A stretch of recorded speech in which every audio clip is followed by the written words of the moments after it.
I thought I understood humiliation. I was wrong. There's a deeper level one that smells like cheap champagne lemon cleaner and something rotten you can't name.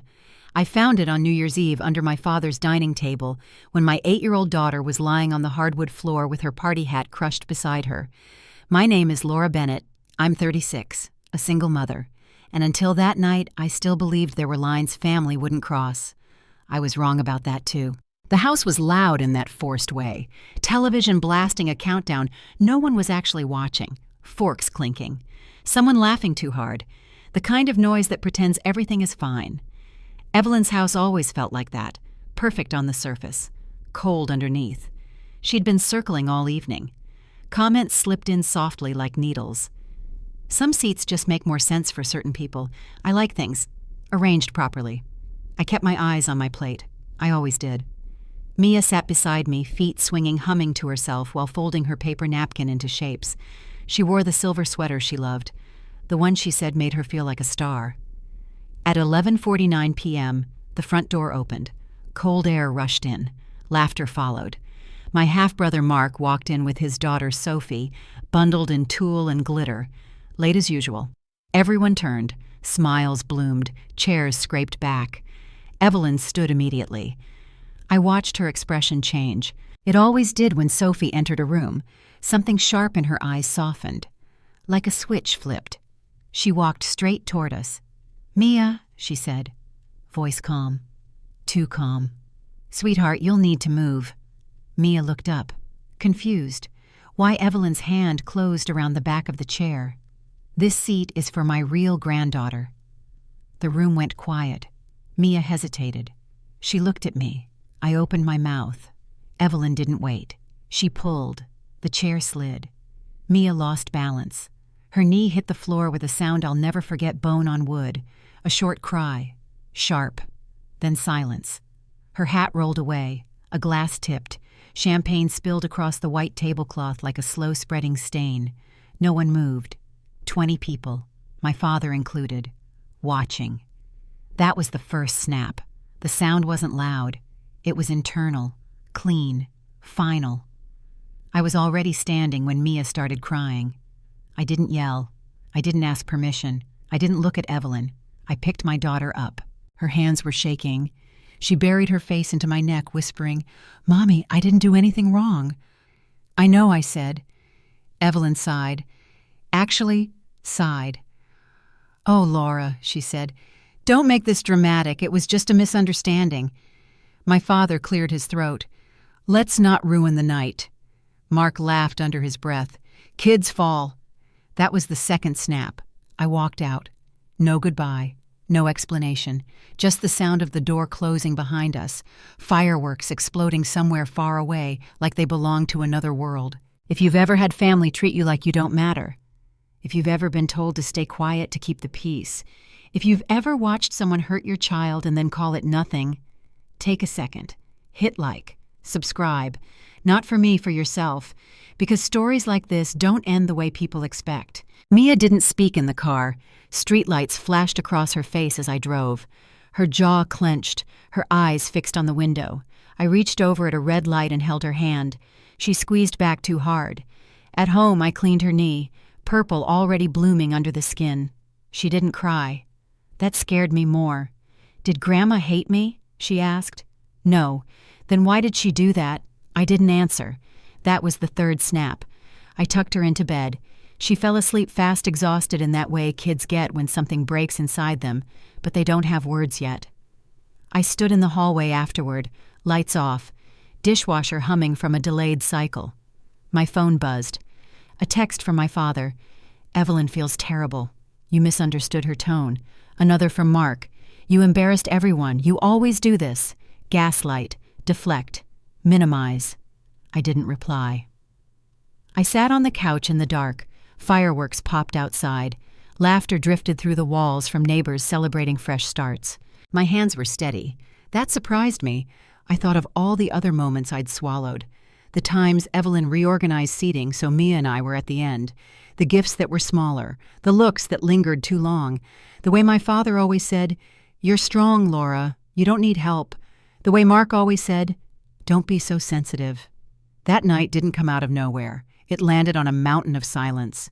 I stood up and walked to my desk, opened the bottom drawer. My fingers brushed against something plastic.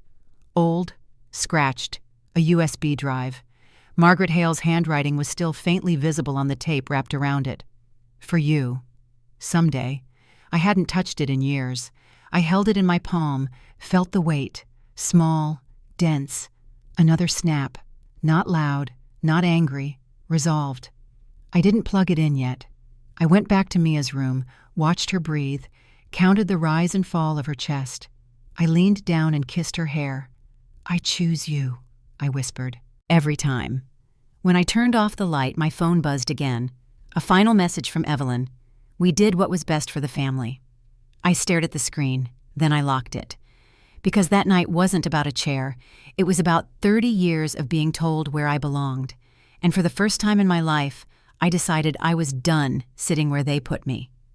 I didn't sleep that night. Not because I was crying, because my mind finally stopped protecting them. There's a difference. When you spend your whole life explaining people's behavior away, your brain works overtime. It edits memories, softens edges, tells you they didn't mean it. You're being dramatic. It's just how they are. That night something shut off, and everything sharpened. I grew up learning how to be small. My parents divorced before I could spell my last name properly. My mother moved across state lines. My father stayed. Weekends became occasional dinners. Occasional dinners became birthdays. Birthdays became phone calls that always ended early. Then Evelyn appeared. She was polished, controlled, the kind of woman who smiled with her mouth and calculated with her eyes. She reorganized my father's life within months. New curtains, new rules, new priorities. She liked order, and I didn't fit. When Mark was born, the house shifted. Not loudly, quietly, like furniture being moved when you're not in the room. Suddenly there were rules I hadn't known existed. Mark needed focus. Mark needed support. Mark needed stability. I needed to understand. I understood plenty. I understood why my school was public while his was private. Why my clothes came from clearance racks and his arrived with tags still on. Why I worked summers and he went to camps with names that sounded like colleges. When I asked questions, Evelyn smiled. Different children need different things. My father nodded. Always nodding, always tired, always busy with the company.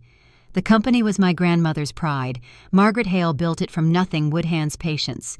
She believed in fairness. She believed in legacy. She also believed in paperwork. When she died, there were conversations whispered behind doors, a trust, something for the grandchildren, something long-term. No one ever said my name out loud. I asked once. I was 17. Evelyn placed a hand on my shoulder, gentle pressure just enough to remind me who controlled the room. Don't stress your father with money talk. My father said we'll take care of it. They always said that. We. Years passed. Mark grew into his place like it had been waiting for him. College fully paid. A car as a graduation gift. A job at the company before he even finished unpacking. I applied too. Evelyn scanned my resume and said, "You should start lower. Build character." I took the admin job. I smiled. I learned how to swallow disappointment without choking. Then I got married. Too fast. Too young. To a man who liked the idea of stability more than the work of it. When it ended, Evelyn sent a text. These things happen when people rush. No offer of help, no concern for Mia, just judgment wrapped neatly. I worked double shifts. I learned how to stretch groceries, how to say no to myself so I could say yes to my child. Holidays came and went.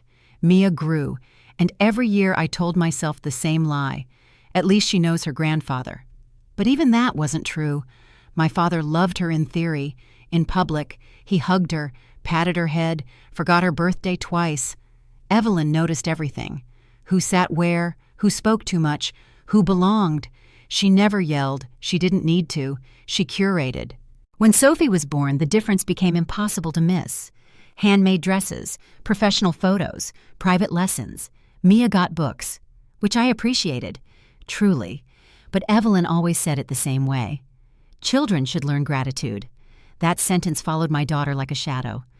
The first time I saw something that didn't make sense, it was accidental. An invoice left on my father's desk, a company name I didn't recognize. The numbers felt inflated, too round. I asked Evelyn. She didn't even look at it. Expansion costs. My father said, "Don't worry about business things." So I didn't. Then Evan disappeared. Cousin Evan had worked production for years. He knew suppliers by name. He cared about quality. He argued when something felt wrong. One day he was just gone. No goodbye lunch, no announcement. I asked my father. He rubbed his temple. Internal matters. Evelyn added, "We needed someone more aligned with family values." That word again. Family. I stayed quiet.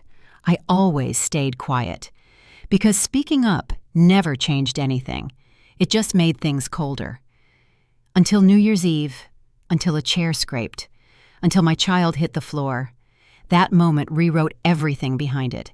Every memory rearranged itself. Every excuse collapsed. I saw the pattern. Not neglect, control, not favoritism, erasure. I wasn't overlooked.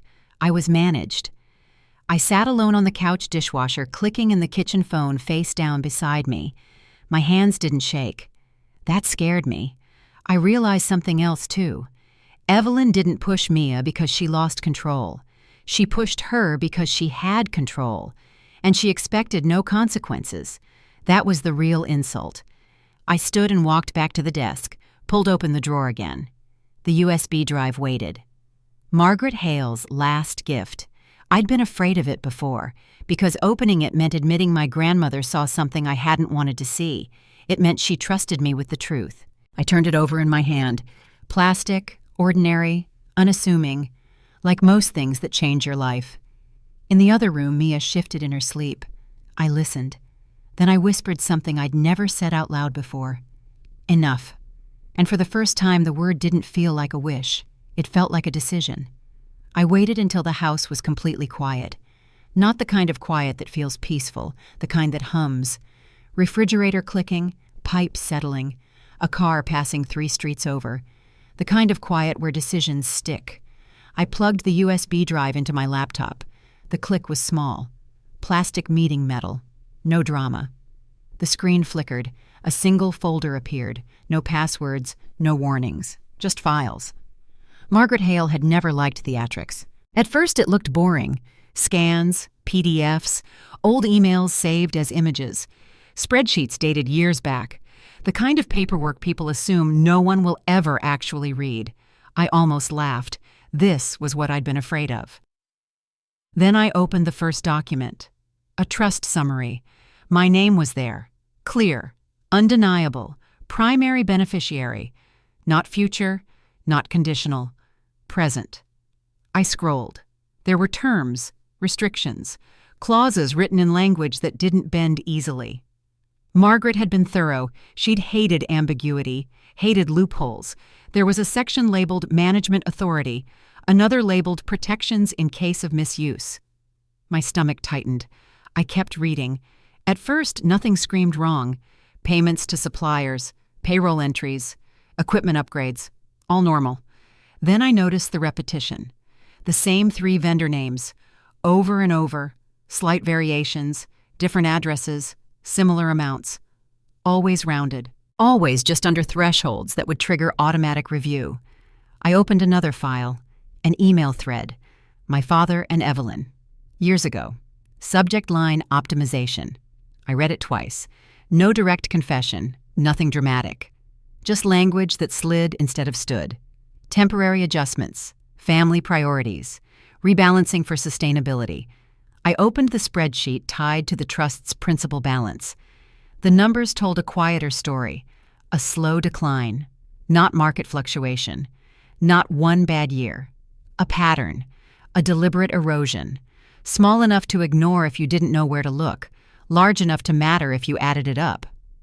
I sat back. That was the 4th snap. This one didn't hurt. It clarified. I opened my notes app, started writing timestamps, file names, amounts, questions. Not accusations, questions. Why was this company paid triple market rate? Why were trust funds labeled management fees when the trust explicitly prohibited that? Why did the balance drop every year? Mark received something new. I didn't jump to conclusions. I didn't need to. The documents were patient. They waited for anyone willing to read. I checked the clock. 2:41 a.m. Mia turned over in her room, mumbled something in her sleep. I froze listening. When she settled, I kept going. Another email, this one from a supplier. Years old. It thanked the company for continued partnership and referenced adjusted invoicing as discussed. My jaw clenched. I searched the supplier name online. Barely existed. Shell company. Empty website. No phone number. I felt something cold spread through my chest. Not fear. Recognition. This wasn't messy. It was controlled. I stopped at 3:12 a.m. because that's when anger would have taken over if I let it. I closed the laptop, stood up, went to the kitchen, drank a glass of water. The tap rattled. The sound felt loud. I looked at my reflection in the dark window. Pale, awake, focused. I wasn't shaking. That scared me again. I went back to the couch, sat, thought. I didn't want revenge. I didn't want a confrontation. I wanted clarity, and I wanted it documented. There was only one person who could tell me if I was seeing what I thought I was seeing. I opened my email, searched a name I hadn't typed in years. Collins and Myers, Estate Law, Mr. Daniel Collins, Margaret Hale's attorney, still active, still practicing, same firm. I stared at the blank email screen longer than I expected. This wasn't dramatic. This was irreversible. Once I sent it, there would be no pretending this was a misunderstanding, no soft exits, no going back to quiet holidays and careful seating. I typed, subject question regarding Hale Family Trust documents. Simple, neutral, no emotion. I introduced myself, briefly. Identified my relationship to Margaret Hale. Explained that I'd come across some older documents and wanted professional clarification. I attached 5 files, not everything, just enough. I ended with one sentence. I'm not making any accusations. I'd just appreciate your perspective on whether this activity aligns with the trust's original terms. I read it 3 times, checked attachments twice. My finger hovered over send. I thought of Evelyn's hand on the chair, the way Mia's voice broke when she said she hadn't done anything wrong. I hit send. 3:17 a.m. The laptop chimed softly. That was the 5th snap. This one sounded like freedom. New Year's Day arrived quietly. No calls, no fireworks, no celebration. Mia ate cereal at the counter. I kissed her head, packed her bag for the day, told her we'd stay home. She nodded, still quiet. My phone buzzed at 9:04 a.m. Dad. I didn't answer. At 9:22, there was a knock at the door. Not polite, firm. I looked through the peephole. My father, Evelyn beside him. Perfect posture, tight mouth. I opened the door. Laura, my father said, we need to talk.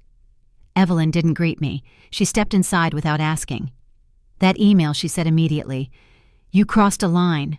I closed the door behind them, slowly. My father rubbed his hands together.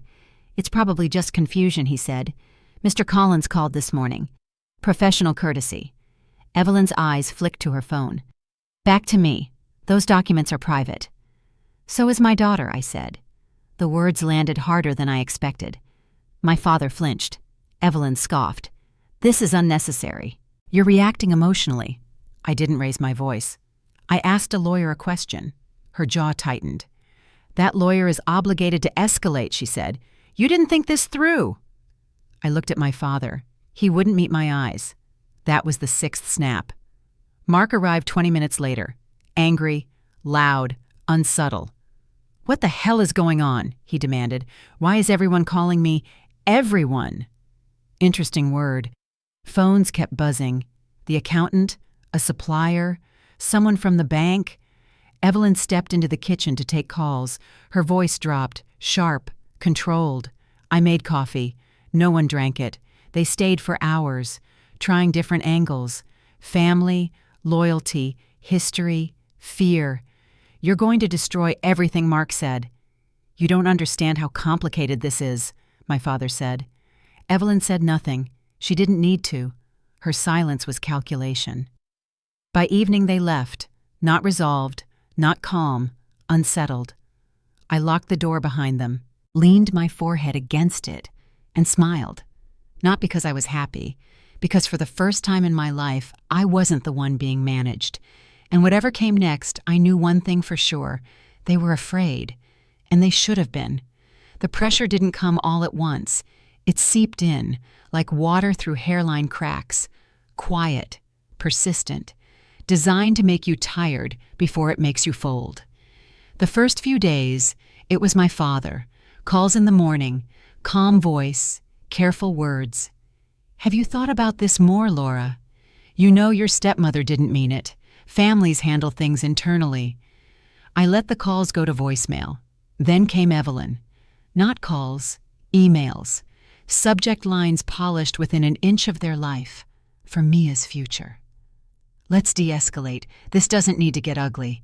Each message ended the same way. "We're trying to protect everyone. Everyone." Except the child she shoved to the floor. Mark chose a different route.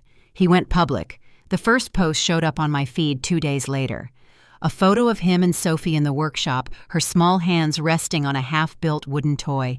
Soft lighting, warm smiles. Caption, "Teaching the next generation what real family values look like." The comments poured in. "Beautiful. You're raising her right. Family first." I felt my stomach drop. The second post was longer. About loyalty, about greed, about how sad it was when people tried to tear down what others had spent their lives building. He didn't name me. He didn't have to. By that evening, messages started arriving. From cousins who hadn't spoken to me in years, from old neighbors, from people I barely remembered. "Heard there's trouble. Hope you do the right thing. Think about the kids." At school, pickup conversations stopped when I walked up. Eyes slid away too quickly. Sympathy mixed with suspicion. Isolation is efficient when it's social. I felt it everywhere. At the grocery store, at the gas pump, even in my own driveway. Mia noticed. "Why are people staring?" she asked. "They're just busy," I said. I didn't believe it. The letter arrived on a Thursday. Thick envelope, heavy paper, a return address from a law firm I didn't recognize. I stood at the counter, keys still in my hand, and opened it. Defamation. Interference with business operations. Damages sought. Numbers that made my vision blur.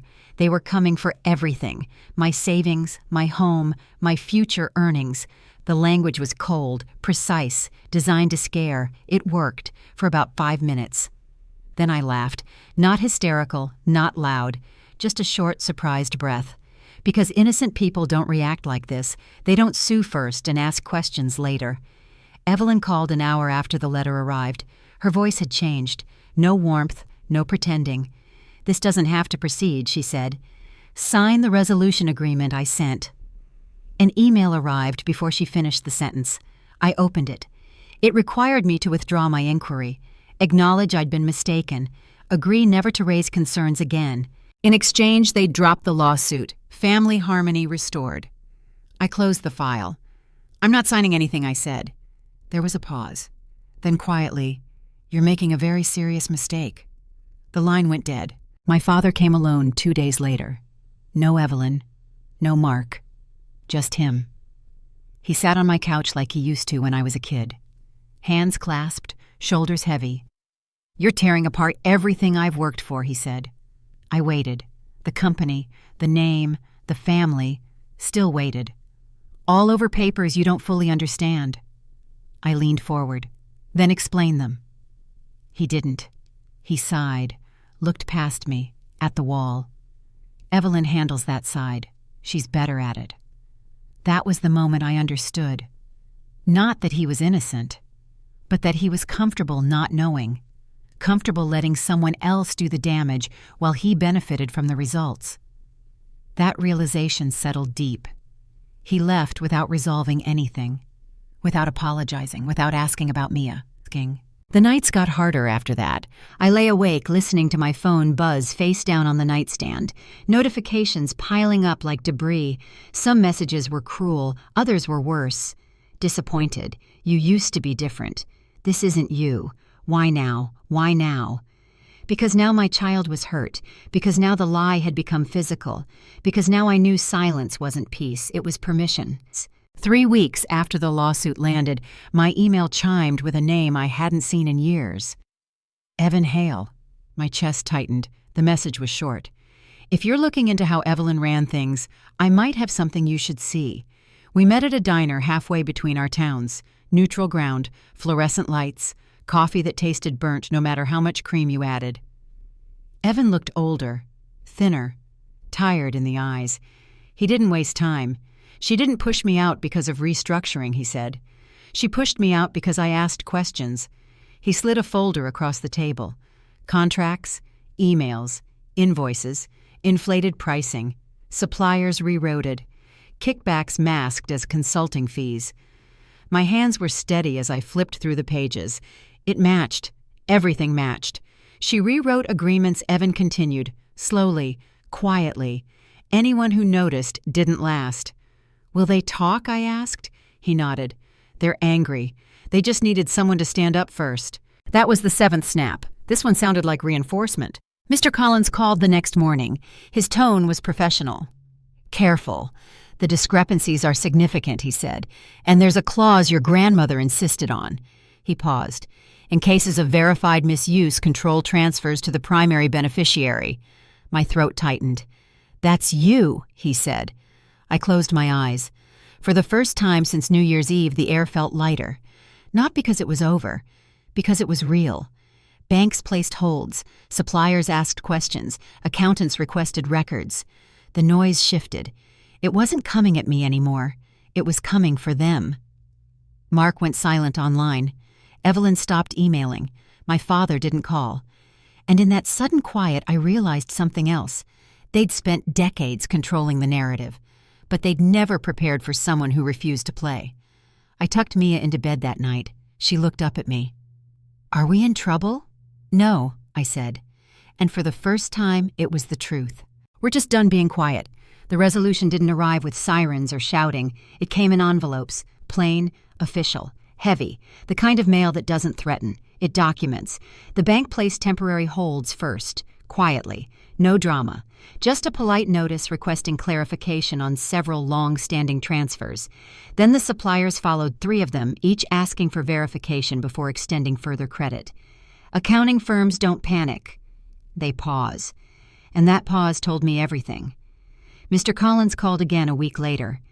There's an obligation to report certain patterns once they're identified, he said. This isn't personal.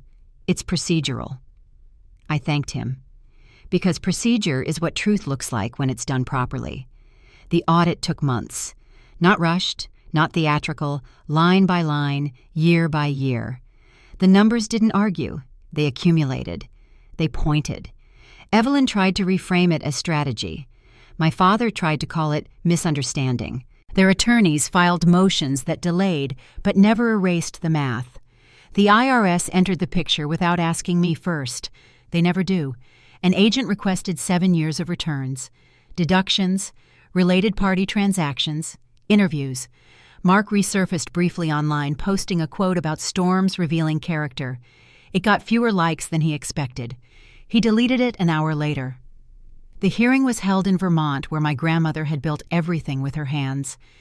The courthouse smelled like old wood and disinfectant, fluorescent lights, benches that creaked when you shifted your weight. No audience, a few reporters, some employees who came on lunch breaks and sat quietly in the back. Evelyn wore gray. My father wore the same suit he always did. Mark didn't attend. The judge didn't raise his voice. He didn't need to. The facts spoke. Diverted trust funds, improper management fees, inflated invoices routed through linked entities, tax discrepancies that couldn't be explained away by complexity. After 3 days, a plea agreement was offered. They took it. My father received probation, financial penalties, restitution ordered back to the trust. Evelyn forfeited all inheritance claims under my grandmother's will and was required to repay misdirected amounts with interest. The company sold inventory and equipment to cover back taxes and fines. Mark, who had personally guaranteed several loans, couldn't absorb the fallout. Bankruptcy followed, quietly, quickly. The judge signed the final order in the afternoon. Control of the remaining trust assets and company authority transferred to me. No applause, no confrontation, just the sound of papers being stacked and people standing to leave. My father glanced at me once, not angry, not apologetic. Empty. Evelyn didn't look back. I walked out alone into cold air and light snow. It felt clean, final. I didn't celebrate. I blocked numbers, deleted emails, left family group chats without explanation. When holiday cards arrived addressed to Mia, I set them aside unopened. Complete separation. Not out of spite, out of clarity. The transition wasn't easy. Some longtime employees chose to leave. Others stayed relieved that the books finally made sense. I honored contracts, renegotiated fairly, paid suppliers on time, no shortcuts, no shadows. I slowed growth, focused on quality, transparency, sustainability, things my grandmother had cared about long before they became marketing words. The company stabilized. Then it grew, not explosively, steadily. Mia changed too. She stopped asking why certain people didn't call anymore. She stopped flinching at loud voices. She slept through the night. We built new traditions, quiet ones, pancakes on Sundays, evening walks, reading together before bed. No seating charts, no hierarchy. Just us. I heard through public records that my father and Evelyn sold the big house and moved into a condo outside town. Mark found an entry-level job somewhere else. I didn't look for details. I didn't need them. The boundary held. People asked if I ever felt guilty, if cutting ties completely was too harsh. I answered honestly, no. Because blood doesn't earn access if it costs your child their safety. Family isn't a title you inherit. It's a relationship you maintain with respect. And when respect disappears, protection becomes your responsibility. A year later, on another New Year's Eve, I stood alone in the workshop after closing. The smell of fresh-cut wood filled the space. Machines quiet, lights low. Everything felt earned. Mine. Mia was home waiting with cocoa and a movie picked out. She'd taped a paper star to the window. For us, she'd said. I turned off the lights and locked the door. Somewhere fireworks began again. But this time they didn't feel like something happening without us. They felt distant, unnecessary. Because peace doesn't need a countdown. It just needs boundaries that hold. And I held them.